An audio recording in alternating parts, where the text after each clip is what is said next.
Welcome to JJ the Wedding Planner Podcast, the podcast for all the lovebirds who are young or young at heart, the non-traditionalists who might like some traditions, los que hablan español e inglés, or maybe more like Spanglish, where the one rule is that we are exclusively inclusive. I'm JJ, and after almost 8 years in the wedding industry, serving couples of all backgrounds, I realized that there wasn't a central place where I can send them to hear from all the amazing POC professionals that I had met. So, aquí estamos para servirles. After each episode, you will walk away feeling empowered to take on the bits of planning that lead up to your big day, while keeping la tía lovingly off your back. Bienvenidos! Welcome, episode 8, and the day has finally come. Today we have our second interview with an amazing vendor, and as a reminder, all vendor interviews that you will hear are Latinx, POC, LGBTQIA friendly vendors who I have met in the industry and have worked with and will stand behind. When I talk about them, you'll hear some vendors over the course of time. And all of these people that you hear them, their names, I totally, fully support and stand by. So I'm so excited for today, our vendor interview with Sandra Flores Photography. So just a little bit about her. You will hear some of her story in the interview, but just a little before we get started. Sandra Flores is a wedding and family photographer based in the city of LA. She started photography as a hobby 15 years ago in the city of Zacatecas, where she was studying in college. And when she graduated, she moved back to LA, and her hobby quickly turned into a side hustle and then into a full-time job a few years later. Sandra loves outdoor activities, coffee, hanging out with her family and friends, cooking, traveling, and of course, photography. There's also, she is a recently married woman. There's a whole story behind her engagement and wedding that hopefully one day she will be back and tell us a little bit more about, but get ready for our interview with Sandra Flores Photography. Also, make sure to take some notes. There might be something helpful in there that you'll want to know, and you get ready to research a photographer and reach out. Again, Sandra is a good friend of mine that I completely support and back, but you'll always get to make your own choices around here. So let's get ready for the interview. How are you today?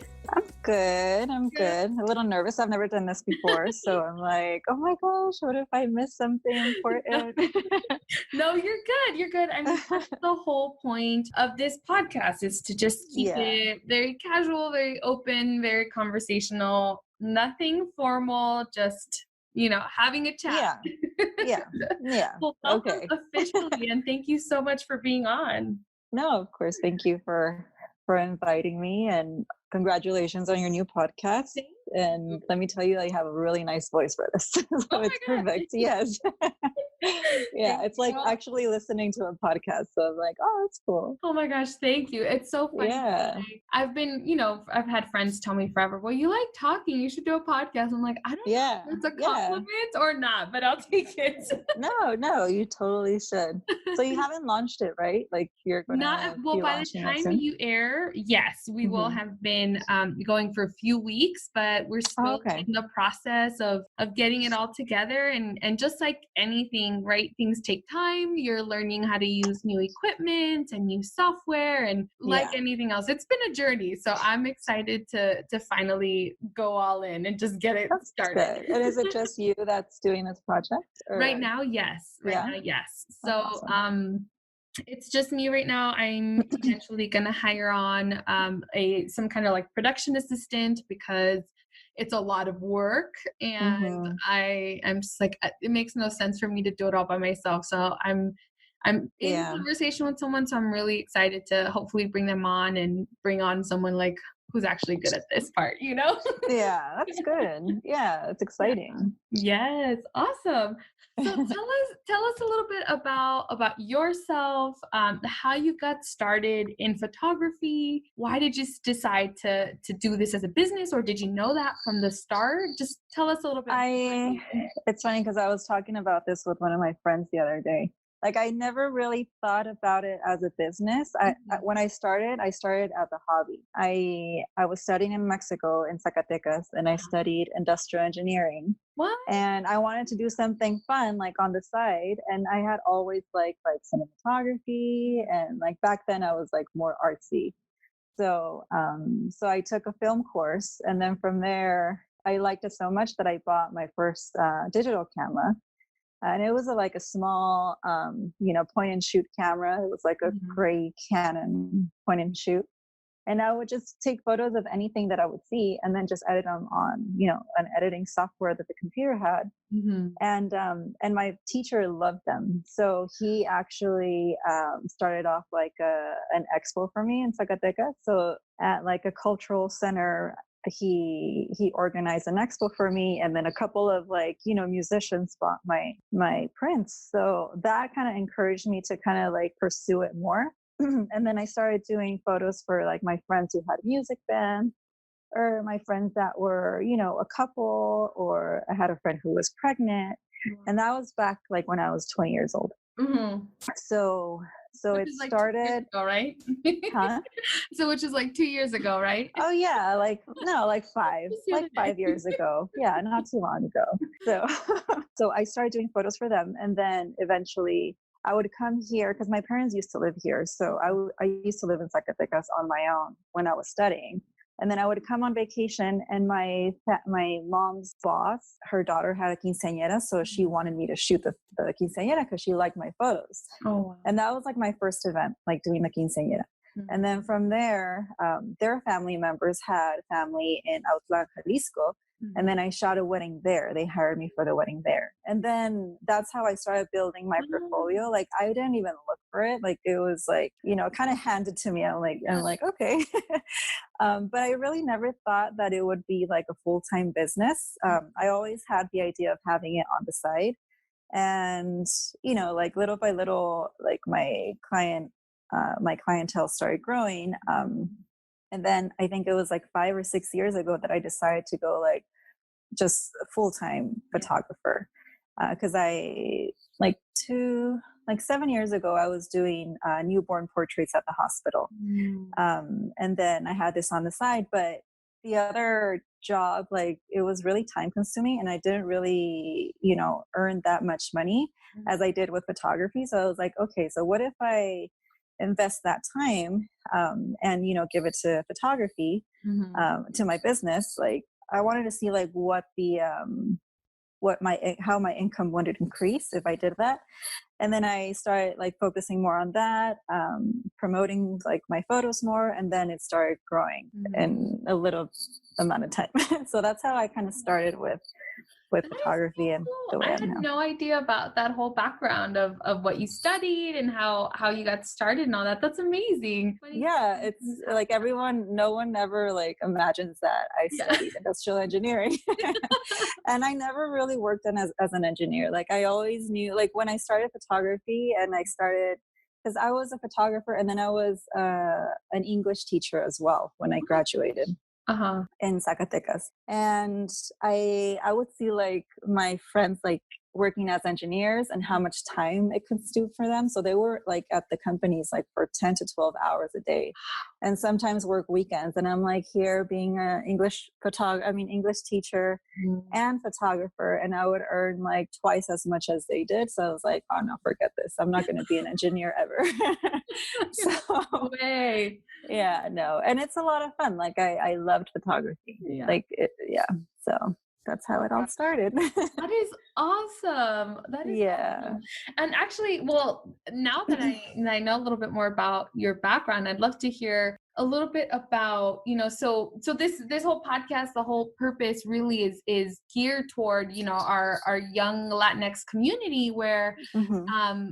I've been in the wedding industry now about 7 years, and I noticed there's a lot of, Latinos or just in general people of color who work in the industry, but I've never really heard a platform like this for us, for Hmm. the ones, who are also providing Yeah, that services is true. providing goods. Yeah, that is So really true. yeah, so I was like, let's do this. I was like, Yeah, that's this awesome. is I want to empower like the young couples as well as, you know, those of us who work in the business. And so I'd love to Yeah. hear from you what it's been like, what your journey's been like, you know, working in like bilingual weddings, or even, you know, some of the ones that you mentioned, you did your first wedding in Zacatecas. So I'd love to hear Mhm. just what that dynamic is like for you. Well, I'm like fully bilingual. I'm Mhm. 100% Spanish, 100% English. So I'm comfortable with either or, but I grew up with like my friends who, like here in LA, all my friends spoke like Spanish and English. So we would Spanglish a lot, a lot. Like I couldn't say like a sentence without like throwing in a Spanish word. Like, I don't know, nothing comes to mind right now, but I grew up speaking Spanglish like Mhm. when I was in my 20s. So doing weddings that are Spanish speaking or bilingual, it's just like really comfortable for Yeah. me to shoot because, I feel it also is comfortable for my couples or for my clients because they know that their parents and their family members are going to feel comfortable with me being around, shooting the wedding, kind of directing everyone, and they're not going to, feel kind of awkward with someone who only speaks English when they don't feel comfortable only speaking English. And I can feel it and I can sense it when like I'm, talking to the bride's mom or the bride's dad in Spanish and they, they feel like I'm part of the family, like Yes. I'm a cousin or something. And I've gotten that a lot. Like they'll tell me like, oh yeah, eres parte de la familia, like you're part of the family. I'm like, oh, thank you. So Yes, they just it's treat you really like special. it. Yeah. And of course, like who doesn't like Hispanic food, right? Mexican food and like Mexican music. They're a lot of fun. So I love like bilingual or Mexican weddings. And 80% of my weddings have been Hispanic. I think because of the same thing, because I'm Mexican bilingual. So through referrals, like they'll refer me because I speak Spanish. Yeah. So that's great. And I think you're right. I think the most important part is the like comfortability, right? That trust that gets Mm-hmm. built just because we can communicate in the same language. Yeah. You're right. I definitely see that a Yeah. lot with like the older family members who I because I know for me I'm light skinned, and so they don't always Mm-hmm. can't tell if I speak Spanish or not, and so they always kind of like try to talk English, and I'm like, Yeah. no, you're good, and Yeah. I start talking Spanish to them, and by the end of it, they're like, mija, muchas gracias, and Yeah. Yeah. They're like a just little become part of afraid the when they see the family. color of your skin. Yeah. It doesn't happen to me. Yeah. Fortunately, it doesn't happen to me. Yeah. Like they immediately yeah, it's funny. Like I'll go to a grocery store where it's just, like white, like mostly white people, and they'll be like someone who's Mexican, they'll know that I'm Mexican Yeah. and talk to me in Spanish, like, Instant gracias, connection. señorita. I'm like, it's That's weird. awesome. I Yeah. love that. I love that. And I think that's a beautiful thing about, just Yeah. culture. And that goes also to the weddings. I've been a part of weddings that they're really into bringing a lot of their cultural traditions, not just the food, but also you're right, music and decoration. And, if they bring Mm-hmm. a special banda in or mariachi or something. And it's just so beautiful to be able to celebrate our roots, our heritage, and just cultural traditions. I don't know. Like it's really fun to see, and it's fun for other cultures. So like when you go to a bilingual or a Hispanic wedding or a Spanish wedding, and you're from a different culture, it's just so much fun for them to kind of be part of it, and enjoy like the music, enjoy the food, enjoy the colors. Like it's a lot of fun for Yes. them. I Yeah. love that. I love seeing people just enjoying themselves at their wedding. Yeah. So Yeah. moving towards like if a couple that is just starting off their planning process, what Mhm. do you think what do you think a couple should look for when they're picking the right photographer for them? Because I know there's different types of photographers and different Yeah. like styles, right? So what do you think is the best way for someone to pick what's right for them? Yeah. Well, what I've seen a lot is that, you're getting married for the first time. You're like really new to basically everything.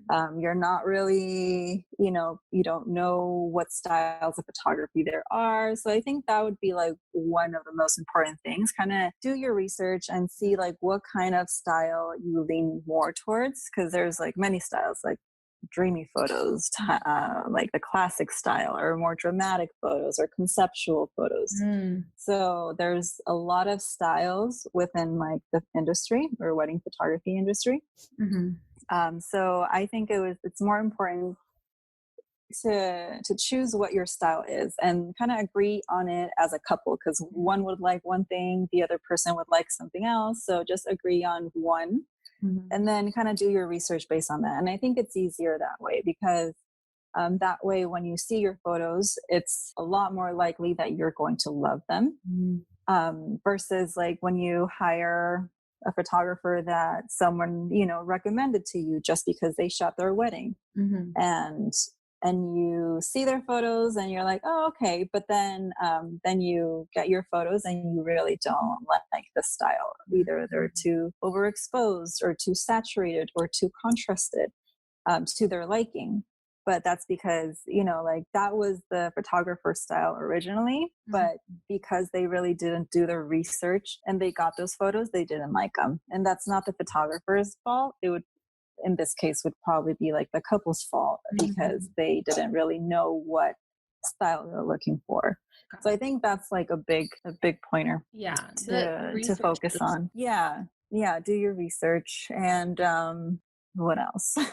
Well, in kind of moving into what you're saying with like doing the research of it, right? So what do you think that couples should ask potential photographers? Because I know obviously most photographers nowadays have websites, Instagrams, where you can see the work, right? Where what you're talking about, like the style of it. But what do you think are some good questions for couples to ask when booking a photographer? Like what might they forget, or what do you think?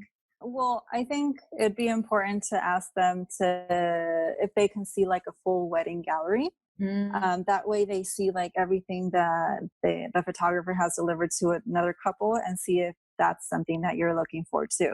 Because most photographers, including me, like we post the photos that we like the most, but we won't post photos like, the bride and her mom, or the family photos, or we won't post like the dollar dance photos, like all those photos we won't post.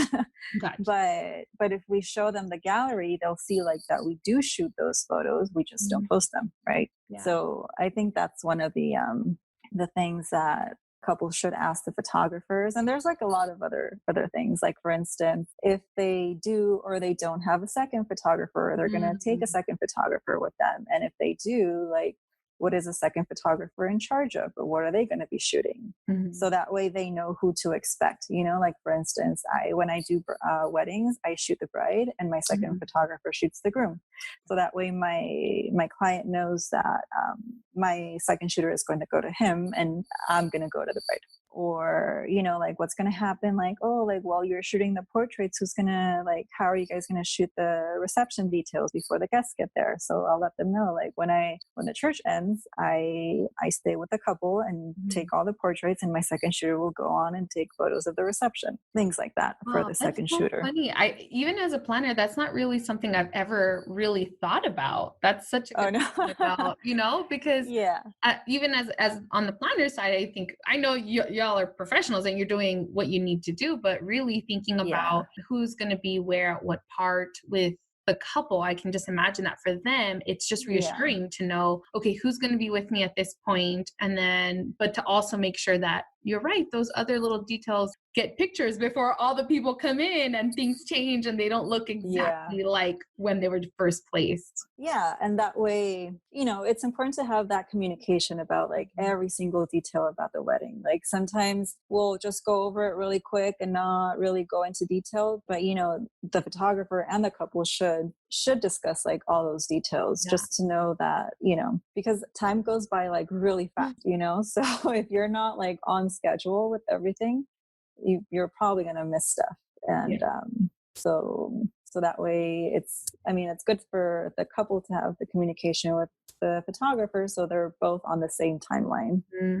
And that too, like, it's important for the couple to have a timeline. And I know, like, you're a wedding planner, but a lot of couples won't hire a wedding planner. Mm-hmm. I mean, like a lot of Hispanic weddings that I've shot, I've probably worked with maybe like 2 or 3 wedding planners Mm-hmm. in these like last 2 years for Hispanic weddings. Yeah. So most of them don't have wedding planners. They don't think about hiring a wedding planner, so they don't want to invest in that. So what happens is that they don't have like a good timeline, or they're not organized enough. So in those cases, I think also it's important for the couple to ask for the photographer's advice, like how can we build a timeline? And sometimes we have to do your job.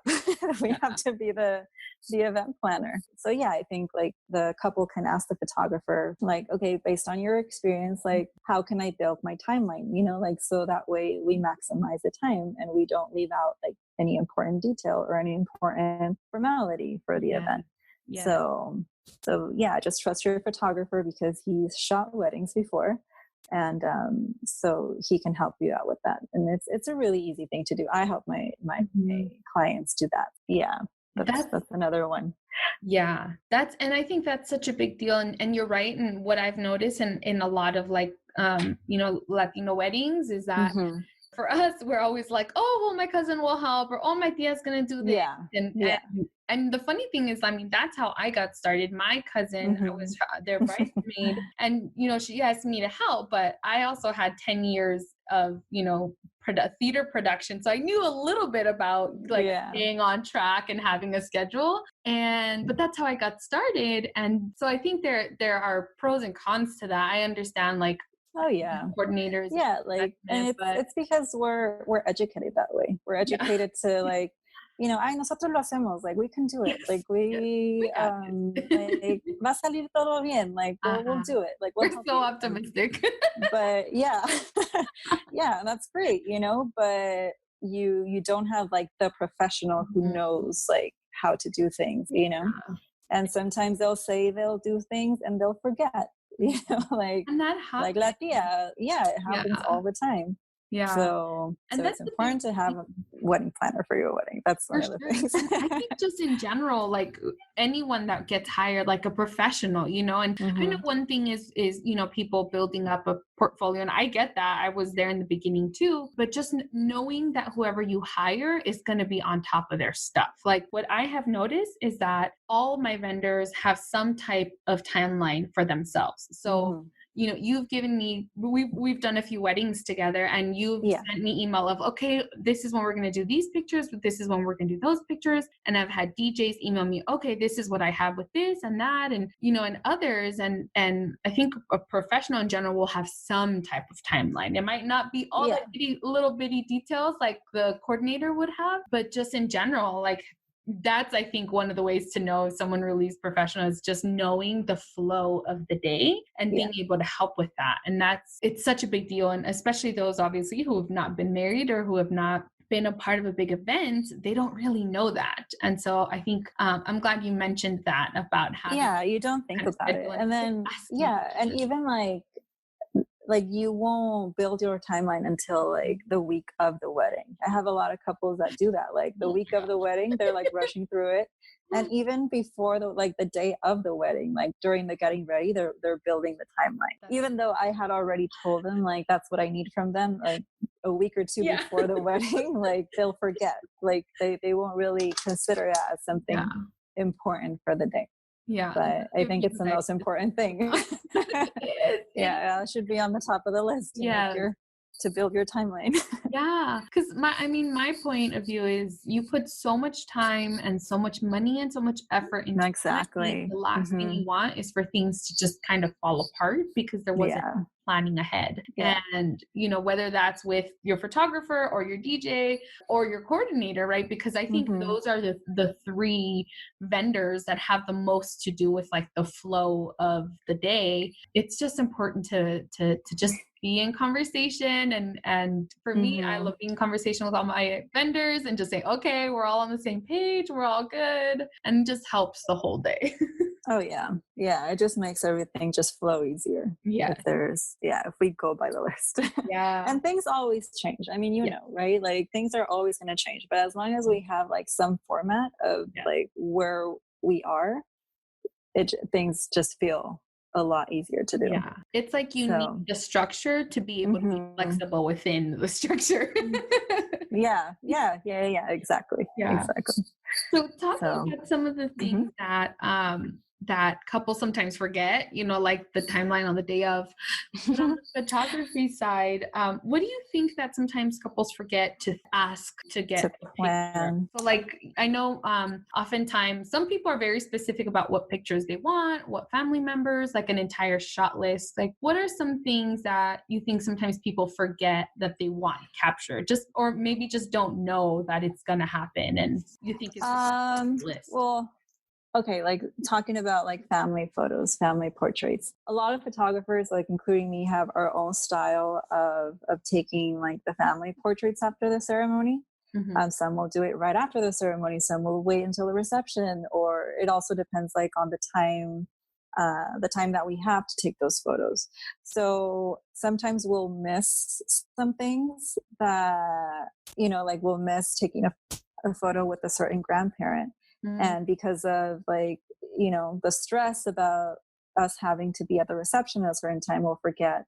So I think it's important for the couple to have like a family shot list of what's important to them and then just go by the list. That way we don't miss anything.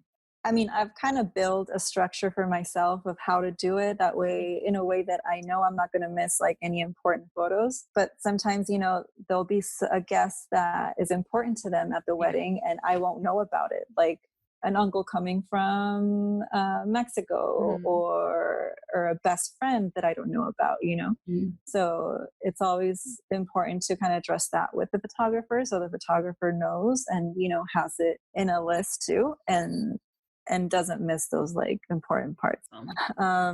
That and also the one thing I struggle the most is taking photos of the wedding party sometimes because like let's say for instance after the wedding ceremony, I'm sorry, we will probably take the photos at the church or at the reception or at a local park or anywhere else.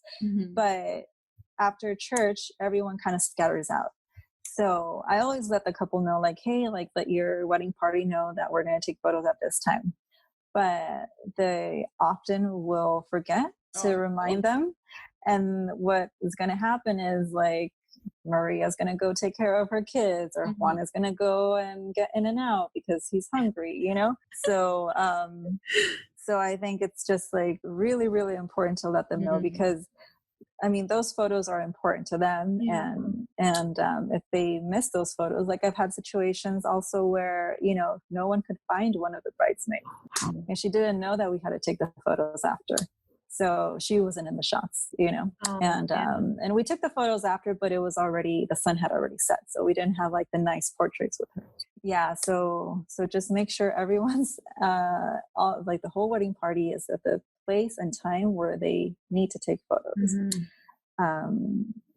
And they can eat after or they can have your aunt take care of your kid or I don't know, like make arrangements or compromise, but these photos are really important. And also there's like one other thing that I kind of wanted to mention too. When you're planning your wedding and you're booking like your wedding ceremony location and your venue and everything, always be aware of like the season that we're in. Cause like, there's a season where the sun sets like, I think at 4.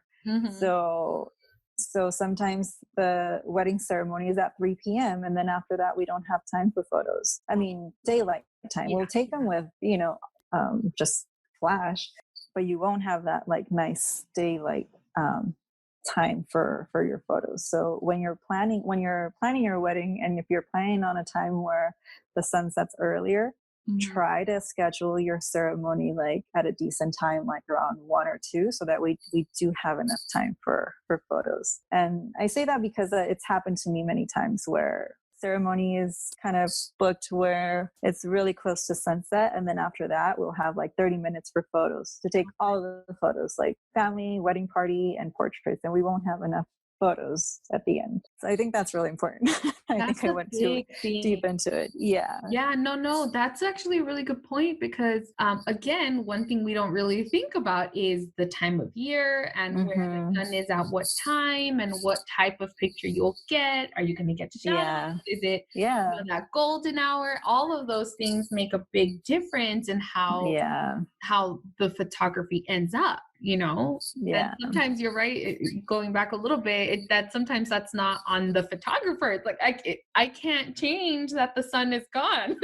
Yeah, exactly. And that's because the first thing that is booked is a church and the venue. Yeah. So, and they'll just book whatever time they have, or, if they want a date and they only have like in afternoon times, like they'll just book it. What would you suggest if something like that does happen where the couple doesn't necessarily have too much of a choice, where they have to Well, have a later ceremony? Is there yeah. anything they can do about pictures at a different time? Oh, yeah. Yeah, of course. There's a lot. Yeah, I'll go back. Since like most of my couples are Hispanic, they go the traditional way. Mhm. So they'll not want to see each other before the ceremony, Mm. and then I'll try to kind of sell them the first look photos, Mhm. and I'll tell them like, okay, like I know how important it is for you to see her for the first time, like down the aisle, and it's Yeah. it's considered like bad luck if you do see her before, but you're not going to get enough like photos with good lighting. Yeah. And to me, in my experience, the first look photos are a lot more special than Mm. the bride coming down the aisle and the groom at the other end, like Yeah. expecting her. But because you get that like connection between them too, Mhm. of him looking at her for the first time and enjoying her dress, enjoying her, how beautiful she looks, Yeah. and it's just a moment for them without like the whole party, like Yeah. all the It's guests, or more without the intimate. priest, or like the only people that are looking at you. Yeah, it's more intimate. Yeah. So many times like they've agreed on it, like, okay, yeah, we'll think about it, and at the end they do want to do the first look. Mhm. Yeah. So, but I've gotten like people that no, it's okay. We can do it the other way. But honestly, like, yes, it's special for them, but in photos, like because churches really don't have that great lighting, and you don't really get to appreciate like the photos Yeah, and it's as if hard to we get were to to plan a the first look. and the angles, right? Because then when you've got people in the pews or in the seats, it's Yeah. harder to like I think get both of their reactions Yeah. in Yeah. like the same shot in a way that you could do with the hmm with With the the first first look. look. Yeah, there's a lot of things that I like, a lot of details that I notice when doing those photos of her like walking down the aisle at church. Like people are at the edge of the aisle with their phones and trying to take their photos, and they're in my shots, Oh my god. so you'll get those photos and they're not as pretty, honestly. They're not It's true. and then I've been seeing a lot more like a big move to like I forgot what the term is, but basically where there's like no technology allowed during ceremony so that the uh-huh pictures don't get ruined by, yeah someone standing up in the middle of the ceremony trying to get a yeah shot or, Oh yeah, speaking over. every wedding should be like that. Every wedding should be Oh like my that. God. Seriously. Yeah. Or like I'll just go more into detail too, but I've gotten a lot of shots where the brides are just like kind of really concerned of them like tripping or falling, or have that like worried look in their face like when they're coming down the aisle, Yeah. or they're just like really nervous, Yeah. and it's not what they imagine. Like Yeah. it's not what they imagine that the photos are going to turn out. Yeah. But that's why I love the first look photos, because they're always like super simple, they're always happy in the photos. You can see the connection in the photos. Like it's one of my favorite things to shoot, the first look. I love Yeah. that. I love that. That is so special. Yeah. Oh, well, thank you so much, Sandra. I Oh, really thank appreciate you. you Hope it coming helped. on. And yes, I mean, I got so much information, and I'm sure that anyone who, has not, maybe they have, or maybe they haven't yet booked a photographer, but all of this hmm information it's just priceless because you get one one shot at the wedding day. There's no redo. Yeah, you have one wedding. You have one wedding. You want to get great photos.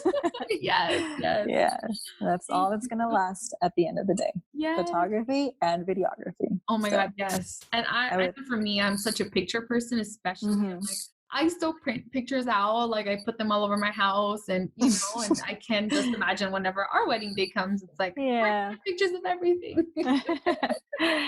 Yeah. Oh my gosh. Thank you for being on. So where thank people you. find you if they want to look at you, your services? You mentioned that you do work other than weddings as well, right? Can you tell us a little bit about that?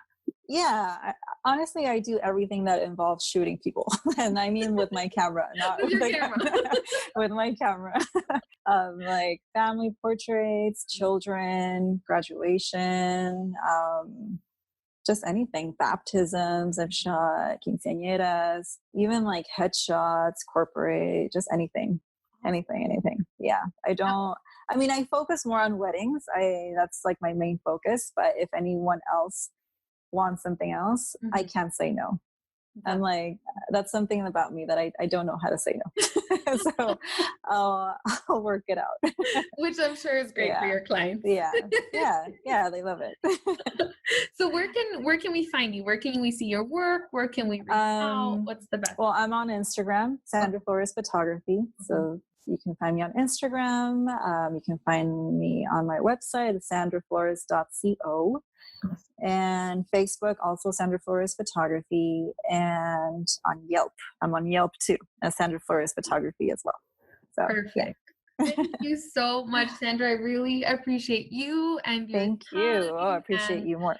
I'm so excited to get this info out there and just to help more couples in this process, because there's so many little details. And so I think you gave so much really good information. Thank you. Well, I'm glad everything went well. And thank you so much for inviting me. Of course. It's really special. It's my first time. Oh my God. Well, I'm glad it was your first time. Yeah. We'll do another part 2 interview at some point. I hope so. Yes. There's more to talk about in weddings. There's so much to talk about. Yeah. Awesome. Thank you so much. All right. Thank you.